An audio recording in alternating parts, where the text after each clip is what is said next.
The marshlands stretched endless under a black sky, like a bog after dark. But Daniel, eager to shave hours off his walk home, ignored every whispered warning. The path sank under his boots, water seeping through the earth like it wanted to pull him under. That's when he saw it, faint, swaying in the distance. A lantern. At first, relief washed over him. Someone else was out here. Maybe a fisherman, maybe a night hunter. The light bobbed ahead, weaving slowly between the reeds, never too close, never too far. Daniel followed, but the marsh grew unfamiliar. The path narrowed, water deepening around his knees. The lantern never stopped moving, glowing sickly yellow-green, like fire caught in rotting glass. And though Daniel tried to shout, his voice came out strangled, swallowed by the fog. Then he noticed no footsteps but his own. The lantern floated, held by nothing. The fog parted.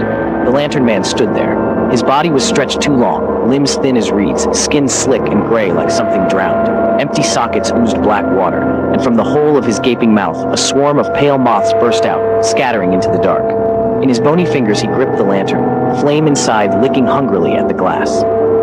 Lost, the lantern man croaked, though his mouth never moved. The voice came from the reeds, from the water, from inside Daniel's own head. Come closer, warm yourself. Daniel staggered back, but the bog itself betrayed him. Hands clawed up from beneath the mud, skeletal and dripping, seizing his ankles. The water writhed with bloated corpses, their milky eyes staring, their mouths bubbling his name. The lantern man raised the lantern higher, and Daniel felt his skin crawl. The flame inside wasn't fire, it was faces.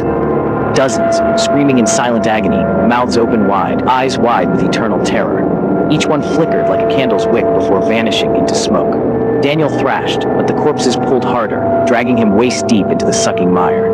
Cold water filled his mouth. He screamed, too late. The lantern man leaned close, lantern swaying.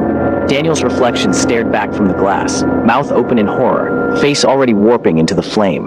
The last thing he saw was himself burning in that sickly light, was screaming soundlessly from within the lantern.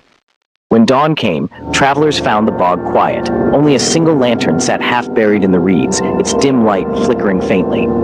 If you looked too close, they said, you'd see a man's face inside, forever trapped, forever burning. And sometimes if you linger too long, another face appears, yours.